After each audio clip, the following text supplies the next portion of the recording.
So the Sheriff's Office is incredibly grateful this morning to report that we have 3 suspects in custody for their involvement in Alexa Bartell's death. These are 3 18-year-old males. They're all from Arvada, and they're all seniors in high school. Can you tell us what high school you go to? 3 different schools. Do we know the one is Pomona? I don't know the schools. Okay. I can find out for you, but they are 3 different schools. How did you find them? This was a great team effort. Some of this came from some supporting information from our public, but it really is a result of some forensic evidence that came through cell tower information. I'd like to clean up that statement. I wrote a sentence that kind of clears that up. Okay, so this really came as a result of cell phone device forensics and then supporting information from our public. So it was a lot of work, days in, days out, a lot of work from our investigators. Literally, some of our investigators had very little sleep over the last week, and incredible pursuit after these possible suspects. And this information led us directly to them. And I know you said cell tower data really helped you get there. Mm-hmm. Was there any specific tips that came in that also kind of led you there as well? Not specifically, not that we can identify yet. I can tell you that we don't need additional tips from the public, how much we truly appreciate all of those tips. It really showed us the level of interest from this community, the involvement that they wanted to have in this case. So that was really valuable, but it really was about the forensic side of things that got us to the place that we are today with this case. So rock throwing, is that some sort of social media challenge? Are we seeing that on TikTok? Why are they throwing rocks? Not that we can find. We have not seen any evidence this is related to a TikTok challenge at all. We've been asked that question through the week, and there's no evidence to support that. Have they said why at all they were doing this? Those interviews happened last night. I don't know really how successful those interviews went. They were arrested in their homes. They were brought to the sheriff's office for questioning, and then they were booked into our jail. The mugshots will be available. I don't know how valuable those conversations with our suspects actually were last night. You know, it seems like that you know, up until yesterday, it seemed like, or the day before, you still had no suspect information. Did you just get back cell phone forensics within the last day or two? So how these cases work is that we have thousands of numbers. The work that goes into identifying patterns and locations, it just takes a lot of time. And so as that came together, it helped us identify what we needed to really focus in on. And did that include getting a warrant in order to get that information from the cell phone companies? Absolutely. What did that allow you to do, Jackie? I mean, how does, for the pedestrian, how can you explain how cell phone information can lead to an arrest? And in this I'll be honest with you, that's something that at this point we don't want to be specific about. I know the affidavits at some point are going to be available, and that will help share the story some. But we're holding that pretty close this morning. But it is directly related to some information from the public as well as the forensic side of the cell phone information. At one point, you guys had your eyes on a specific vehicle, and right now we're saying a lot of forensic data pointed to cell phones. Are we still eyeing a vehicle? Were we able to locate a car or cars involved? We have a black 2016 Chevy Silverado that is now what we've identified as a suspect vehicle in these incidents. And earlier on, we were saying that this was either a white truck or an SUV, and we were just simply going off of the information that we were taking in through the week. And so that was identified as a possibility, and now we know that it's something different. And tell us about Alexa's family, how they're doing this morning, when and how you guys gave them the news. We were able to call them in the middle of the night once we had secured the suspects and brought them to the station, and those calls were made, and they're just so grateful. You know, they're still suffering from the greatest loss possible, But this is the beginning of the journey that they'll be on next. And they're incredibly grateful that these suspects are at least identified and brought to justice for what they've done. I know you said they were booked last night. Are they still in custody? Oh, absolutely. And They will be in custody until they have a court appearance. This is a no bond charge. This is first-degree murder and with extreme indifference. And their court appearance will be tomorrow, and that'll be the first appearance where they're advised of the charges against them. Jackie, do you have any information about the scenario of what they were doing, how they were throwing the rocks, how the vehicle was moving at the time? Was it a moving vehicle at the time? My understanding now is that these were items that were thrown from a moving vehicle. But the detail of those conversations that were had with the suspects is not something that I can talk about this morning. But we're very solid on the information that we have. The arrests have been made. They will have their day in court tomorrow, and so this process begins. It was important for us not just to identify these suspects for Alexa Bartell's family and all of the victims, but we were also concerned that this was a crime series that could potentially happen again if they weren't identified. Did these So- suspects, I'm sorry, did Go they ahead. have any relationship to Alexa? Do we know? Not that I'm aware of. how many victims total were there? There were others that got arrested. There were 7 victims total, and we've put that on the crime map so you can see which one happened first, second, third, and the timeline associated with that. So we think it is limited to 7 people. We had 1 homicide, 2 other vehicles that sustained injuries, and I'm sorry, let me restate that. We have 7 victims.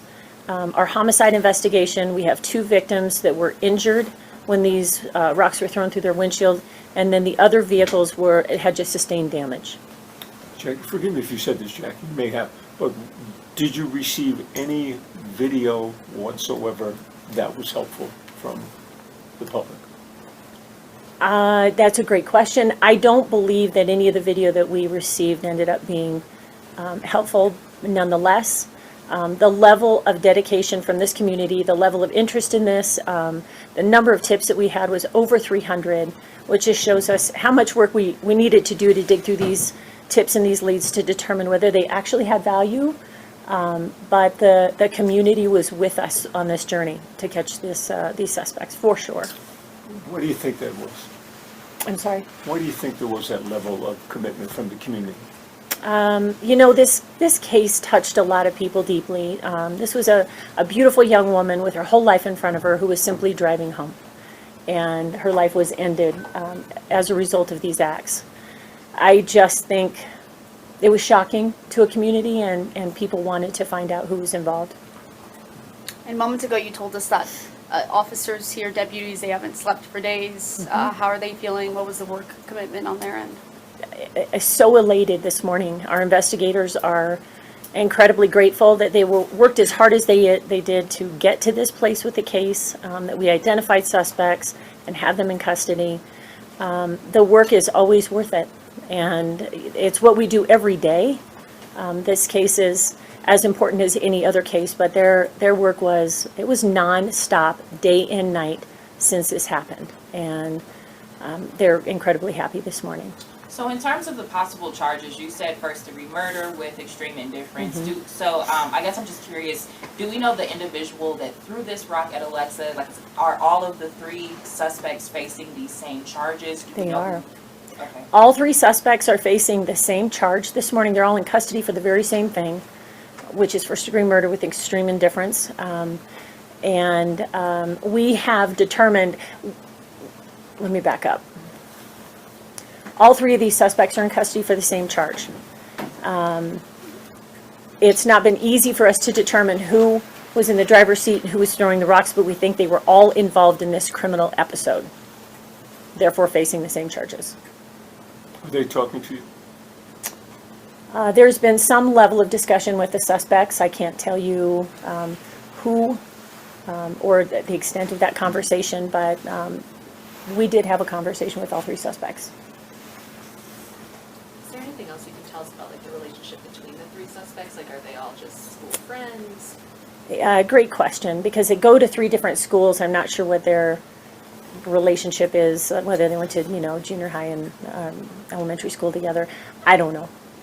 I can try and find out what the connection was, but clearly they were friends. Were they together last night when they were arrested, or at different locations? I don't believe so. I think these suspects were each located in their homes and arrested in their homes in Arvada. You said you don't know the high schools, but do you know if those high schools are on Arvada? Jenny, we probably don't know that, do we? I'm sorry, I missed the question. That's okay. Are the schools that they attend even all in Arvada? Do we know I that don't much? know all of them are. Again, I can try and find that out for you. Did other departments help? Because there were some there was one case in Boulder, right? Yeah, we had 2 cases in Boulder. Actually, we had, yeah. The relationship between all of the agencies involved in this was really strong through this investigation. We are incredibly grateful to Boulder County Sheriff's Office, Arvada PD, Westminster PD. This was a real collaborative effort, and they were right there with us through this entire investigation. What is the race of these 3 individuals? See? I don't know. The mugshots will be available shortly. I can't say when, but today. But I don't know the race of these kids. I might have missed it, but is it just the Alexa case that they're being charged with, or for the other incidences as well, all of them? The greatest charge is that murder charge. They will face additional charges for all of these crimes. Do you all know what the conversations between those 3 18-year-olds were once they found out that one person had potentially died because of their actions? No idea. Great question, but I don't have a clue what their conversations were. Anything else, guys? Let me look at my notes and see if there's anything. Just so you have the enunciation of these suspects' last names: Koenig, Karol-chik, and Quack are how you say their last names when you see them. Thank you. Welcome. The second one, Coral. Karol-chik.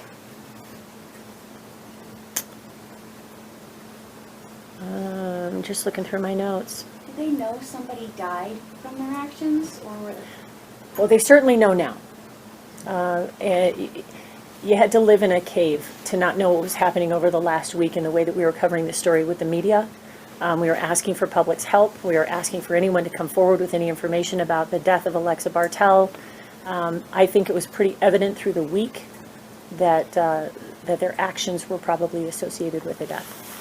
You may not know this, but were they arrested at their parents' homes? Were they living with their parents? Man, you ask good questions. Okay, all 3 of them were arrested in their homes in Arvada, and all 3 of our 18-year-old suspects were living at home with their parents. We got word that the family of Alexa will be speaking later. Just wondering if you all know if that's still happening. Great, thank you for asking. We had a presser set up for them today at 1:30, and that's now being canceled. They need some time to absorb all that's happened. They were really interested in meeting with the media to talk about Alexa. They wanted to share a little bit more about this person that means so much to them, and they wanted to help keep this story alive because we still had suspects at large. So I don't know where their head is with talking with the media in the next couple of days or few days, but we'll circle back to you. Up until this point, were they losing? Did they want to have a news conference because they felt that the tips they weren't getting anywhere, or I think that their motivation was they wanted to talk about the person that they lost. They wanted to share some stories about Alexa, and they wanted to do anything they could to keep this story in the news since we were still looking for suspects. 3 suspects now. Is there a possibility of any more, or that's it? I don't think it's possible. I think that we have identified our 3 suspects. They are all in custody, and we have a safer community this morning because of it. Any idea if the parents of these 3 high school seniors had any clue what had happened? Again, I don't know that. I would assume we've also talked with the parents of these 3. They're all adults, so we don't need to talk with the parents. But I would assume there was some interaction with the parents at each of these homes. What time did you get them last night? Do Do you know the time-ish? Yes, so, 2 were arrested at 10:59, and the third one was arrested at 2 a.m. The third one was at 2 2 at 11 a.m. last night and 1 at 2 a.m. Did they tell you their intention for throwing these rocks? I think that I can't share with you the conversations that we had with these suspects. I don't even know really the level of conversation that we had with any of them. But we attempted to interview all of them. I'm sure that we gleaned what we could from those conversations, and that information may be in the affidavit. In the initial arrest, were there any signs of them being incoherent, maybe mental or physical disabilities of any sort? Not that I'm aware of. This may be repetitive, forgive me, but from whatever conversations you've had so far, do investigators believe their intent was to kill somebody? Well, I'll be honest with you, the charge that they're facing it's a murder charge with extreme indifference. And to be clear about what extreme indifference is, it's described as an attitude or behavior which exhibits indifference about what they're doing. And this one in relation to respect for human life. Have you ever seen a crime like this before, anything similar like this? Not that I can think of. I mean, we've seen it in Colorado, bricks or rocks thrown from overpasses or bridges, but nothing like this in Jeffco. No crime series where, these suspects went from place to place to place to place, throwing large rocks through windshields of moving vehicles. We've not seen it before. Is everybody good? Anything else? That's a lot. Come on. No, I know. Thank you, Jackie. Yeah, you're welcome. We'll see what the family's availability is in the next hours or days. You don't, at this point, have a time that they're in court tomorrow, do you? I don't, but I bet we can get that. Jenny, do you know? Oh, she left. Left out, yeah. She left me. No, but I think because they were booked in so late, their advisement won't happen until tomorrow. Okay. But the booking photos, I'm certain, will be released today. Okay. Awesome. If there's any interest in you guys including this is Crime Victims' Rights Week. It's just ironic that that's happening this week. Our victim advocates have been closely connected to every victim in this case, whether your car was damaged, you were injured as a result of a rock coming through your windshield, as well as the Bartell family. And it's important for us to remember what our victims are going through.